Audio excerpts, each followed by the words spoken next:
Swayam Prabha. Digital India. Educated India.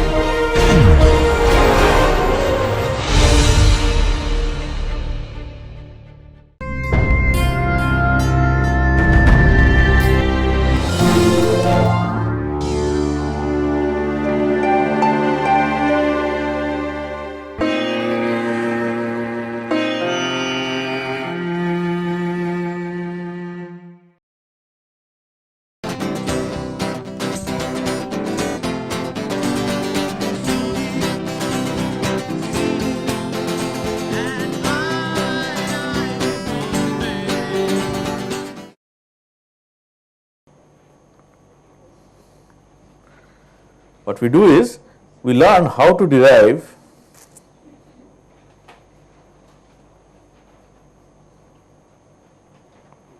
the great orthogonality theorem, and there also I will leave something for you to figure out.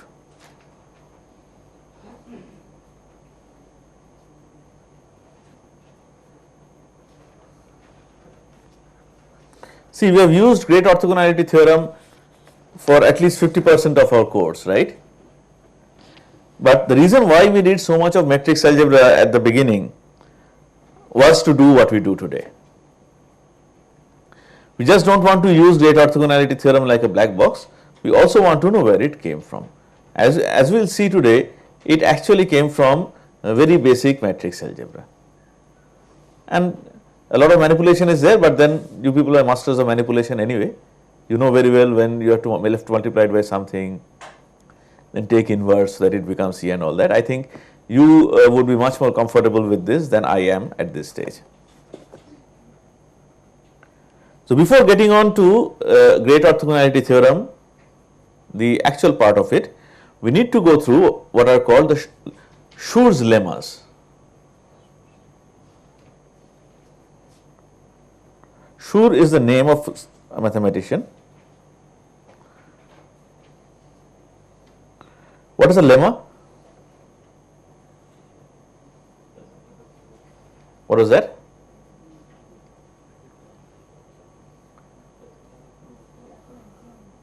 Does it have a proof? No.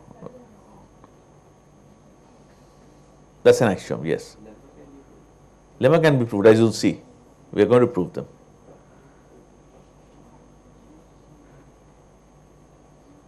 So did you follow this Mangalyaan thingy, the Mars mission?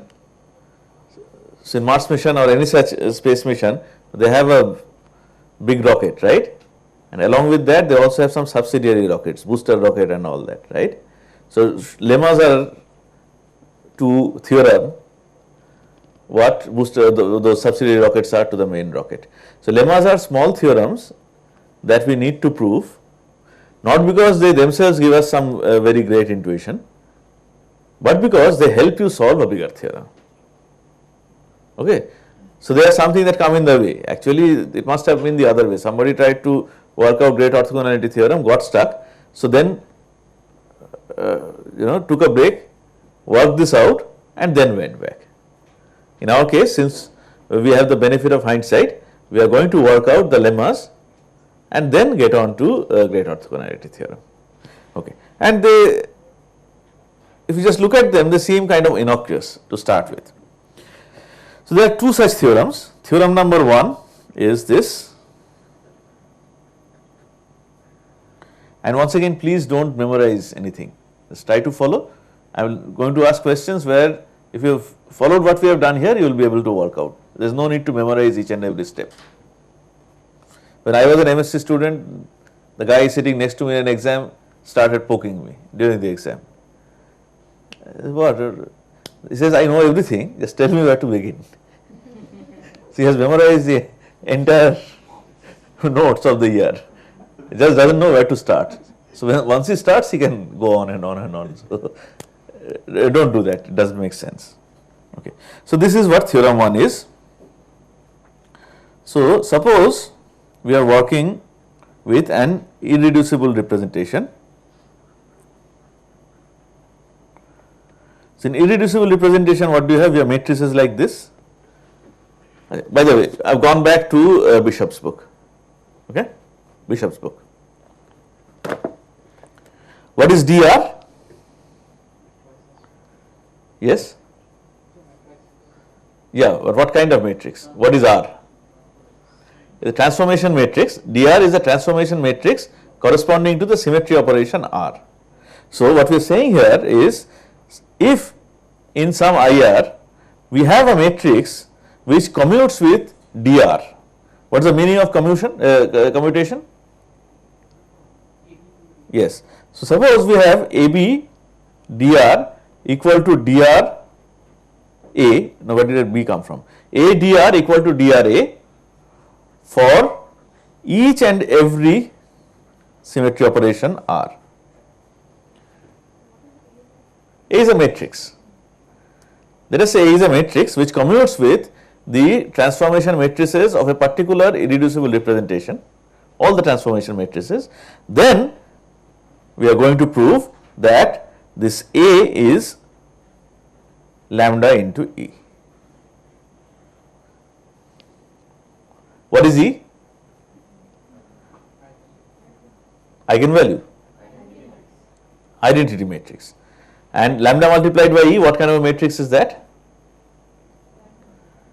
Diagonal, but it has another, even among diagonal matrices, this is a special kind of matrix. Lambda multiplied by E.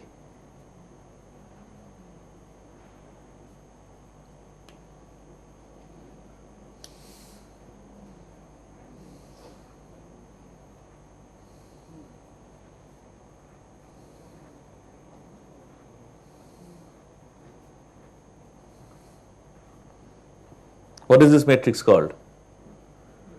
What will be the value? All the diagonal elements are lambda, isn't it? It's called a constant matrix. Constant matrix. Okay? So, Dola, while you are not there, we have changed the date of the exam. It's going to be on a Sunday, 16th. Okay? All right, it's a constant matrix, right? So what we are saying is that in an irreducible representation, if there is a matrix that commutes with each and every transformation matrix of that representation, then it has to be a constant matrix. That is what we are going to prove. Why are we going to prove this? Because it turns out to be handy later on when we try to prove great orthogonality theorem. But is the theorem clear to all of us? This is what we need to understand. If ADR equal to DRA in an IR, then A equal to lambda E. That is what we want to prove. All right.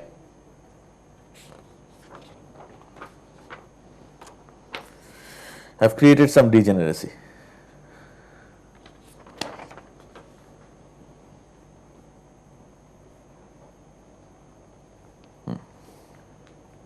Okay, let us see.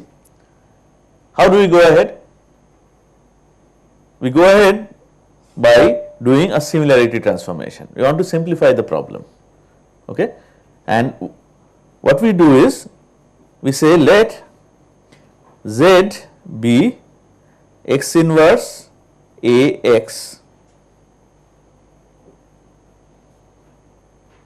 and let this Z be a diagonal matrix.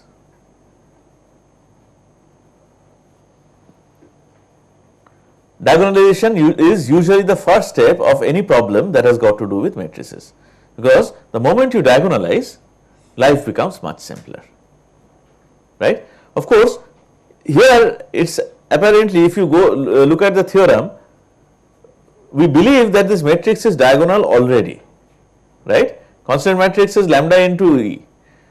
So in any case, we believe that it is diagonal, but there is no harm in doing a similarity transformation on that also. Suppose we take E and do a similarity transformation, what do we get? We discussed this long ago when we were talking about group theory. We get back E, isn't it? So similarly, you take a diagonal matrix, do a similarity transformation, there is no issue. Okay. But now, suppose I perform the same similarity transformation on the transformation matrices.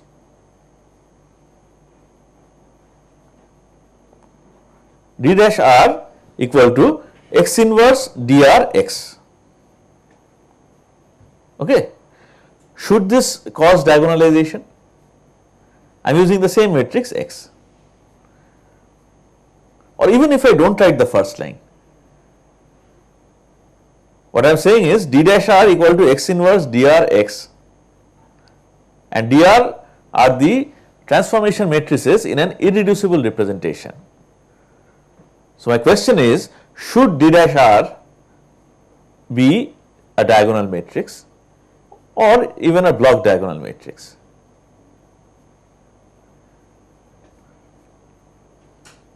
D dash r, should it be a diagonal matrix or a block diagonal matrix, or none of the above?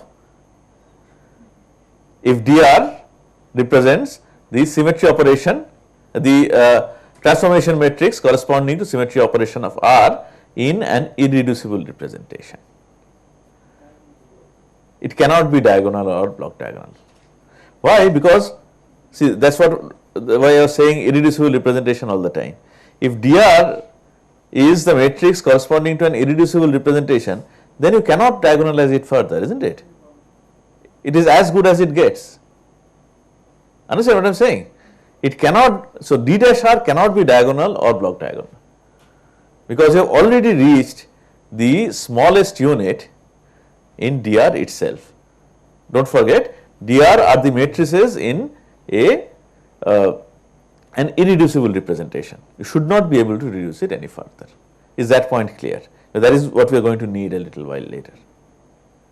All right? Agreed? Fine. Let us get ahead. Next is very simple. Okay. What did I say? I said that A and dr commute with each other. Let us see if Z and d dash r will also commute with each other. Okay. Let us see.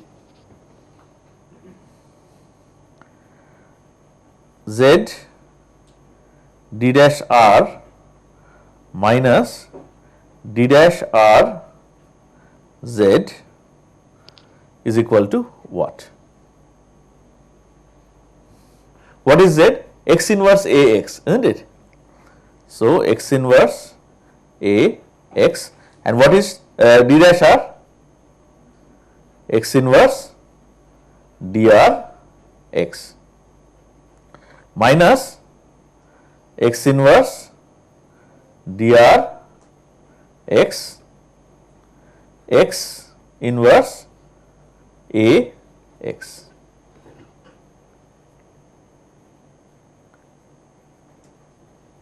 So, we have reached something that is very convenient. Why? Because here you are multiplying x with x inverse, right. So, that becomes E. So, this becomes x inverse a dr x minus x inverse dr x dr a x.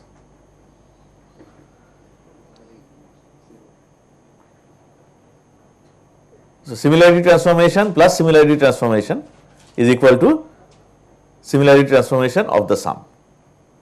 So, I can write it like this: x inverse a dr minus dr a x. At this step, are we all okay? Achal?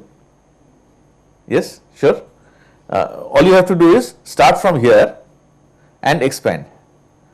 You see, you will reach here. Okay. Now, what is this? A dr minus dra? That is 0, because a and dr commute. So, if you take a similarity transformation of 0, what do you get? Unless it is a creation operation, it has to be 0. There is nothing, right? And you create, you act like Brahma or God. God said, let there be light, and there was light. So, unless you can play God, you cannot take 0, perform a similarity transformation and get something that is not 0. Okay. So, z d dash star minus d dash star z that is also equal to 0, or in other words, Z and D dash R commute with each other.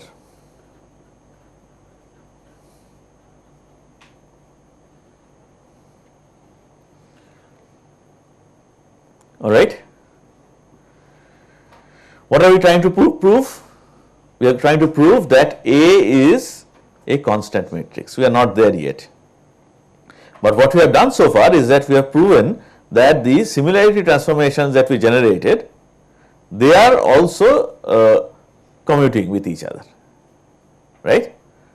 So now what we will do is, we are going to talk about matrix elements. So it does not matter if you multiply Z by D dash star or you multiply D dash star by Z, you get a third matrix, right? The product. So let us say I call it the product matrix P. By using the rules of matrix multiplication, can you tell me what will be the expression for Pij?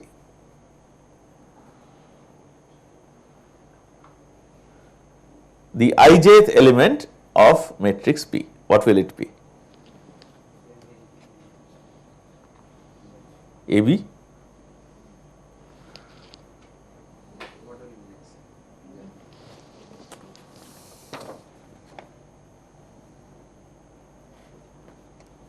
So will you let me write it like this? Pij is equal to, it is Z D dash star, isn't it? Z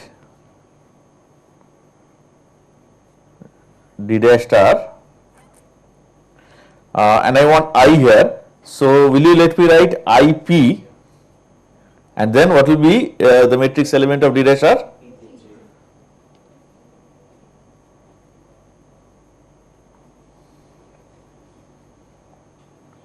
Okay, let me write IK, P I will use later, IK and KJ, and then sum over what? K, 1 to n. And that will be equal to, if I write it the other way around, I can write it the other way around also, right? So I can write D dashed IKR Z Kj sum over K equal to 1 to n. Are we all comfortable in writing matrix elements like this using the subscripts? Are we all okay with this? I am sorry?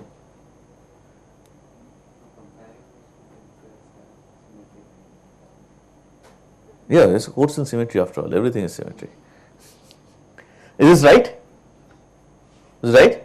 What do I do next? What do I do next? Do I know anything about one of these matrices, Z or D, that can help me with my problem?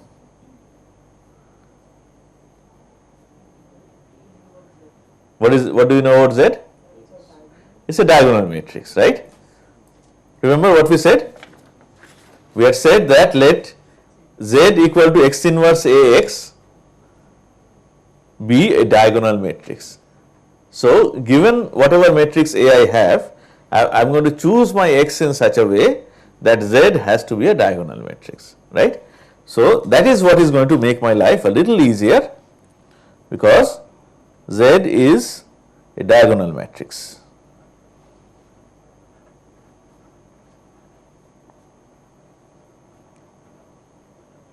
And since Z is a diagonal matrix, I can write that Zik is equal to 0 unless I equal to k.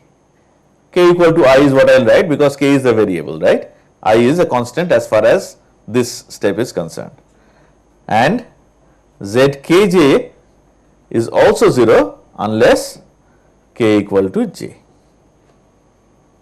right? Right or wrong? So you just put in these values, then there is no summation. Summation is gone, right? If I work with one value of I, then I might want to add over all i's. That's a different issue. But for one value of I, the summation signs are going to vanish, and I will be left with Z I d dashed ij r is equal to d dashed ij r z jj, right? And see, the magic has happened already, because what has happened is, on the left hand side you have d dashed ij, on right hand side also you have d dashed ij, isn't it?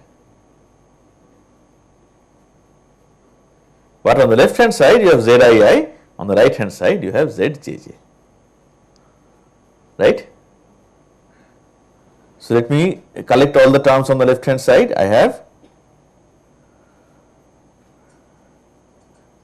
ijth element of d dashed r multiplied by zii minus zjj equal to 1, right? 1 or 0? Sure? Okay, I believe you. Now, can this be equal to 0?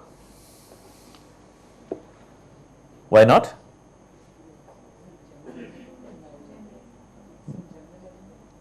What's the meaning, general element?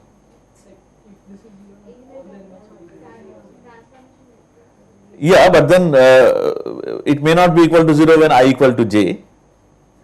But a better argument is that how did we generate this d dashed matrix? By a similarity transformation of dr, right? Now dr belongs to irreducible representation, and a similarity transformation takes you from one representation to another equivalent representation.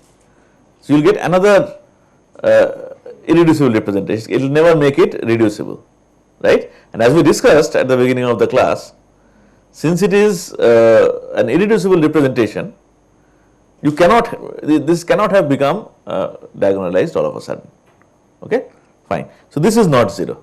You cannot say that this is always 0. So then all we are left with is zii equal to zjj.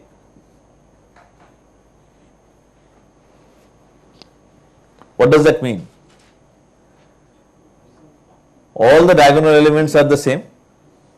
I goes from 1 to n, j also goes from n to n, 1 to n, right? All these are equal to each other, or in other words, A equal to lambda into E. That's what we wanted to prove.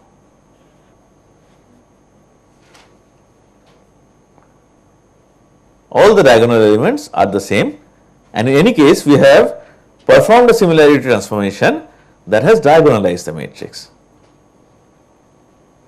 Actually, z equal to lambda u is what comes out, right? But then from there it's not very difficult to go to A equal to lambda e.